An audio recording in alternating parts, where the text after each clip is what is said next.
اعوذ باللہ من الشیطان الرجیم بسم اللہ الرحمن الرحیم وَإِذْ قَالَ اور جب کہا ابراہیم علیہ السلام نے رب اجعل اے میرے رب بنا ھذا البلد اس شہر کو آمنا امن والا. دیکھیں یہ ابراہیم علیہ السلام نے دعا کی. کب دعا کی یہ بھی میں آپ بتاتی ہوں، لیکن اس سے پہلے یہ بتانا کہ یہ جب دعا کی تو اس میں سب سے پہلی چیز جو ہے انہوں نے مانگی امن مانگا. جب انسان کے پاس سارا کچھ ہو لیکن سکون نہ ہو تو نہ کھانے کو دل کرتا ہے نہ پہننے کو دل کرتا ہے، کچھ بھی اچھا نہیں لگتا، خواب بستر کتنا ہی نرم ہو. اس لیے سب سے بڑی چیز سکون ہے. ٹھیک ہے، تو اس لیے انہوں نے یہاں پہ سب سے پہلی جو دعا کی ہے وہ یہ دعا کیا ہے کہ اے رب میرے بنا اس شہر کو امن والا، وجنبنی اور مجھے دور رکھ، مجھے بچا، وبنیہ اور میری اولاد کو بھی بچا، ان نعبد الاصنام اس بات سے کہ ہم بتوں کی جو ہے عبادت کریں. تو دوسری چیز جو ہے یہاں پہ بتائی گئی، ایک تو عمل کی دعا کی اور دوسری انہوں نے کیا دعا کی کہ شرک سے بچنے کی. اللہ تعالیٰ ہر گناہ کو معاف کر دیتے ہیں لیکن اللہ تعالیٰ شرک کو معاف نہیں کرتے. گناہ ہم سارے گناہ گار ہیں. نبی پاک صلی اللہ علیہ وسلم کی حدیث کا مفہوم ہے کہ ابن آدم گناہ گار ہے، اس کی فطرت میں یہ چیز رکھی گئی ہے گناہ. جیسے نوز باللہ ہم یہ ابراہیم کا آدم علیہ السلام کا اس طرح بھی ہم کہتے ہیں کہ ہم تو کہتے ہیں ان سے خطا ہو گئی ہے، ہم اس طرح کے الفاظ نہیں بولتے، لیکن یہ انسان کی فطرت میں چیز رکھ لی گئی ہے. لیکن اس لیے اللہ تعالیٰ نے فرمایا کہ اللہ تعالیٰ غلطیوں کو کوتاہیوں کو معاف کر دیتے ہیں. وہ کیسے معاف کر دیتے ہیں کہ کسی وقت ہم غلط کرنے کے بعد کوئی اچھا عمل کر دیتے ہیں تو اللہ تعالیٰ پچھلا مٹا دیتے ہیں، یا ہم نماز پڑھ لیتے ہیں یا اپنے گناہ پہ توبہ کر دیتے ہیں تو اللہ تعالیٰ ختم کر دیتے ہیں، یہ صدقہ کرنے سے بھی. لیکن یہاں پہ یہ بتایا گیا کہ جب انسان شرک کرتا ہے تو وہ معاف نہیں ہوتا جب تک کہ وہ پکی سچی توبہ نہ کرے. تو اس لیے ابراہیم علیہ السلام نے یہاں پہ دو دعائیں کی ہیں. پہلی دعا کی ہے انہوں نے کہ اللہ اس گھر کو امن والا بنانا، اور دوسری دعا یہ کی ہے کہ اللہ تبارک و تعالیٰ مجھے اور میری اولاد کو شرک سے بچانا. ربی اے میرے رب، انہن بے شک انہوں نے، ادللنا انہوں نے گمراہ کر دیا، کثیرن زیادہ کو من الناس لوگوں میں سے. اب یہ بتوں کی طرف آ جا رہی ہے کہ وہ کہہ رہے ہیں کہ اللہ تعالیٰ یہ بتوں نے گمراہ کر دیا، بتوں نے گمراہ کر دیا زیادہ لوگوں کو. اب یہ بت تو گمراہ نہیں کر سکتے لیکن ان کی بات بھی یہاں پہ صحیح ہے، کیونکہ سب سے دیکھیں سب سے پہلا گناہ کس کو جائے گا؟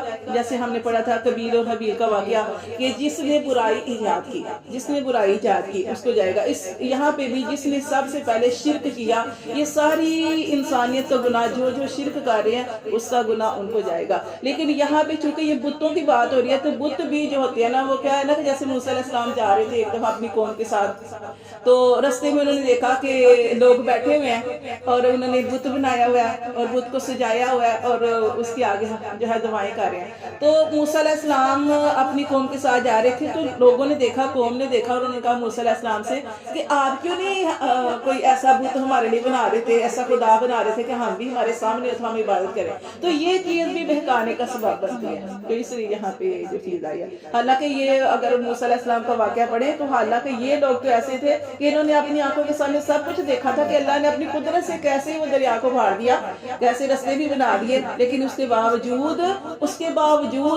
یہ جو تھا وہ اس طرح کی بات کرنے لگے. پھر موسیٰ علیہ السلام کو سمجھایا.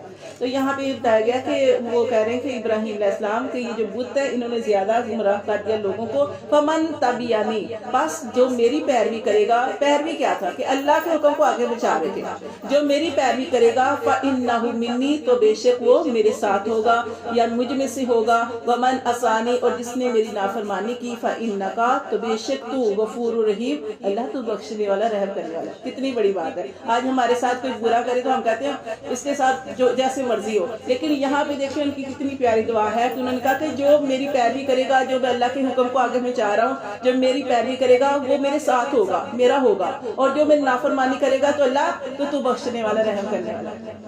ٹھیک ہے، ہاں جی، ان کی شان ہے اسی لیے تو اللہ تعالیٰ ان کو عہدہ دیا اللہ تعالیٰ نے. پھر آگے دعا کرنے ربنا اے ہمارے رب، انی بے شک میں نے اسکنتو میں نے بسایا من ذریتی اپنی اولاد کو بھی وادی ایسی وادی میں، ایسے میدان میں، غیری نہیں ہے ذی زرع کھیتی وہاں. اب یہ جو دعا انہوں نے کرنے کی ہے نا وہ دعا یہ تھی جب اپنے بیوی بچوں کو اللہ کے حکم سے ایک چٹیل میدان میں چھوڑ رہے تھے. کون سا میدان؟ مکہ کی سرزمین، دو پہاڑوں کے درمیان جہاں پہ کچھ بھی نہیں تھا. اللہ کا حکم آ گیا اور آپ جانتے ہیں کہ ابراہیم علیہ السلام کو اللہ تعالیٰ نے پرانے 99 برس کے تھے کہ جب اللہ نے ان کو اولاد دی، اسماعیل علیہ السلام عطا فرمائے تھے، لیکن اللہ کا حکم آ گیا کہ اپنے بچے اور بیوی کو فلاں جگہ پہ چھوڑ آؤ۔ اب وہاں پہ چھوڑ کے آئے تو بیوی حالانکہ تھوڑا سا کیا دینا تھا، تھوڑا سا کھجوریں دی، تھوڑا سا پانی دیا، ایسی جگہ پہ چھوڑ کے آئے جہاں پہ پانی کا نشان، نام و نشان بھی نہیں تھا۔ اب وہاں پہ جب واپس جانے لگے، اللہ کا حکم تھا کہ آپ نے بات بھی نہیں کرنی زیادہ، تو چھوڑ کے جب واپس جانے لگے تو تب بیوی نے پوچھا، آوازیں دی کہ کیوں جا رہے ہیں، کس کے حوالے چھوڑ کے جا رہے ہیں؟ تو تب ابراہیم علیہ السلام نے بس اتنا کہا تھا، جب زیادہ باتیں زیادہ اس طرح انہوں نے کہا تو کہنے لگے کہ کس کے حوالے ہمیں کر کے جا رہے ہیں؟ تو ابراہیم علیہ السلام نے آگے سے سر خاموش رہے، پھر بیوی نے خود ہی یہ بات کہی کہ کیا اللہ کا حکم ہے؟ تو تب ابراہیم علیہ السلام نے سر ہلایا تھا، اللہ کی طرف سے یہ نہیں تھا کہ آپ نے بولنا ہے، تو انہوں نے سر ہلایا تھا کہ ہاں اللہ کا حکم ہے۔ تب بیوی نے اس وقت ان کو یہ بات کہی تھی، اگر اللہ کا حکم ہے سارے معاملے میں تو اللہ ہمیں ضائع نہیں کرے گا، ٹھیک ہے؟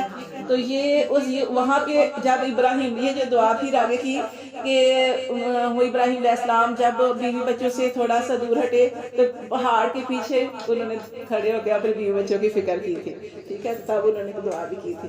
تو یہاں پہ کہہ رہے ربنا، اے رب ہمارے، انی بے شک میں نے اسکنت، میں نے بسایا، من ذریتی اپنی اولاد کو، بھی وادین ایسے میدان میں، غیر ذی زرع جس میں کوئی کھیتی نہیں، اور آپ جانتے ہیں کہ ابھی تک کھیتی وغیرہ کا سلسلہ نہیں ہے وہاں پہ، اندہ وہ پاس ہے بیتک المحرمی، تیرے گھر حرمت والے گھر کے پاس، کیونکہ یہ حرمت والا گھر شروع سے اللہ تعالیٰ نے بنایا تھا، آدم علیہ السلام نے بنایا تھا، تعمیر کیا تھا نا سب سے پہلے، پھر جب نوح علیہ السلام جو آئے اس کے بعد وہ طوفان آیا تو وہ پھر سارا ختم ہو گیا تھا، تو یہ دوبارہ پھر ابراہیم علیہ السلام نے بھی آگے اس کو تعمیر کیا تھا۔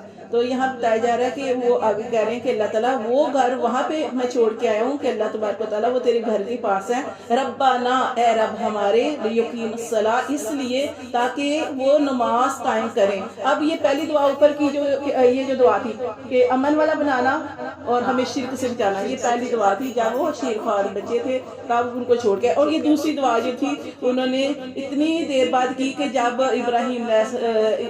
اسماعیل علیہ السلام جو تھے وہ یعنی 12-13 سال کے ہو گئے تھے، پھر ابراہیم علیہ السلام نے اپنے ساتھ ملا کے ان کے گھر کی تعمیر جو تھی تعمیر کی۔ تو یہاں پہ بتایا گیا کہ ربنا، وہ اس وقت دعا کر رہے ہیں کہ ربنا، اے رب ہمارے، لیقیم الصلاۃ، تاکہ وہ نماز قائم کریں۔ اب دیکھیں فکر کس چیز کی ہے؟ نماز کی۔ جس کو نماز پڑھنی آ گئی نا اس کو رب سے مانگنا آ گیا۔ اپنے بچوں کو اگر کچھ بھی نہیں دیا، آپ نے مال و دولت نہیں چھوڑا، جائیداد نہیں چھوڑی، پریشان نہیں ہونا اگر آپ نے ان کو نماز کا پابند کر دیا، کیونکہ اللہ سے مانگنے کا بہت بڑا ذریعہ ہے۔ تو ربنا، اے رب ہمارے، لیقیم الصلاۃ، تاکہ وہ نماز قائم کریں، فاجعل، تو بنا دے، افئداتن، دلوں کو، من الناس، لوگوں میں سے، تہوی الیہم، کہ ان کی طرف مائل ہو جائیں، وارزقہم، یہ دعائیں کر رہے ہیں، وارزقہم، اور انہیں رزق دے، من الثمرات، پھلوں سے، لعلہم یشکرون، اور شاید وہ شکر ادا کرے۔ پھر دیکھیں اللہ تعالیٰ جب ابراہیم علیہ السلام اتنا زیادہ توکل کرنے والے تھے، اپنے بیوی بچے کو چھوڑ کے آئے، تو اللہ تعالیٰ نے کیسے پھر وہاں پہ وہ آنے جانے کر دیا۔ اور اب یہ جو دعا ہے نا پھلوں کی بھی، اب کئی پھل یہاں پہ ہو سکتا ہے نہ ملے، لیکن اللہ تعالیٰ کے گھر میں یہ ان کی دعا کی برکت سے وہاں پہ ہاں۔ اور یقین کر میں تو جب گئی تھی اتنے بڑے بڑے کیلے یہاں پہ بھی دیکھے، اب دیکھتی ہوں میں، لیکن وہاں پہ میں نے فرسٹ ٹائم دیکھے تھے۔ تو یعنی کہ ہر طرح کی چیزیں ان کی دعا کی برکت کی وجہ سے کہ اللہ پاک نے رزق کے ایسے دروازے کھولے ہوئے کہ ہوٹل اتنے، اور یقین کریں پکاتے رہتے، اور راتوں کو دنوں کو کوئی ٹائم ایسا نہیں ہے کہ جہاں پہ ہوٹل وغیرہ بہت یہ کام چلتا ہے۔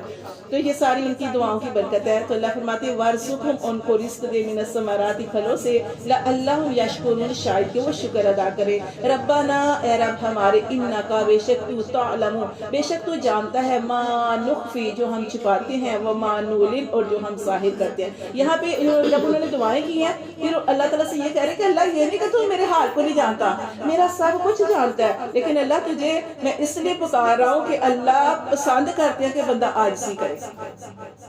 اب انسان کے پاس سارا کچھ ہے، ساری نعمتیں ہیں، آپ کہیں مجھے کیا چاہیے اللہ سے؟ نہیں، اللہ سے ہر وقت مانگنا چاہیے۔ نبی پاک صلی اللہ علیہ وسلم کی حدیث کا مفہوم ہے جو اللہ سے نہیں مانگتا اللہ اس سے ناراض ہوتے ہیں۔ آپ اللہ سے اور مانگے، اللہ تعالیٰ کی نعمتوں کا شکر بھی ادا کریں، برکت کی بھی دعا کریں۔ اللہ تعالیٰ فرماتے ہیں ربنا، اے رب ہمارے، انکا، بے شک تو، تعلم، ابراہیم علیہ السلام فرماتے ہیں کہ اللہ بے شک تو جانتا ہے جو ہم چھپاتے اور جو ظاہر کرتے ہیں، وما یخفا، اور نہیں چھپا ہوا، اللہ سے، من شیء، کوئی بھی چیز پہ، فی الارض، نہ ہی زمین میں، ولا فی السماء، اور جو کچھ آسمان میں، کچھ بھی اللہ سے چھپا ہوا نہیں ہے۔ پھر آگے کہہ رہے ہیں کہ الحمدللہ الذی، اور شکر ہے اس ذات کا وہ جس نے وہب لی، جس نے عطا فرمایا مجھے الکبری، بڑھاپے میں، اسماعیل، ٹھیک ہے، بڑھاپے میں اللہ تعالیٰ نے ان کو اسماعیل علیہ السلام عطا فرمایا، کیونکہ دعا کرتے تھے نا اولاد کے لیے۔ واسحاق، اور اسحاق 13 سال چھوٹے ہیں۔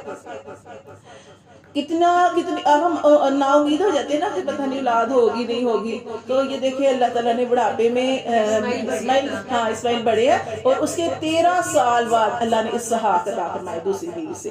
انا، پھر آگے دیکھیے کہہ رہے انا بے شک ربی میرا رب لسمیع الدعاء، البتہ دعاؤں کا سننے والا ہے۔ کتنا پکا یقین تھا، دعا مانگنی نہیں چھوڑی۔ آج کل ہم مایوس ہو جاتے ہیں، سال ہو گیا، 4 سال ہو گئے، 5 سال ہو گیا، پتہ نہیں اولاد نہیں، اللہ سے یقین کے ساتھ مانگے، اللہ تعالیٰ نے دیکھیں اللہ تعالیٰ دعاؤں کو سننے والے ہیں۔ ربی جعلنی، اے میرے رب بنا مجھے، پھر آگے فکر کس چیز کی کر رہے ہیں، مقیم الصلاۃ، اے میرے رب مجھے بنا نماز قائم کرنے والا، ومن ذریتی، اور میری اولاد کو بھی، ربنا، اے رب ہمارے، وتقبل دعا، اور اللہ دعا کو قبول فرما، ربنا اغفر لی، اے ہمارے رب بخش دے مجھے، مجھے، والی والدیہ، اور میرے والدین کو بخش دے، وللمؤمنین، اور ایمان والوں کو بخش دینا، یوم یقوم الحساب، جس دن حساب کا دن ہو۔ ٹھیک ہے، یہ کتنی پیاری دعا ہے، ہم نماز کے اندر بھی پڑھ گیا، اپنی بخشش کی دعا کرنا والدین کے لیے اور سارے ایمان والوں کے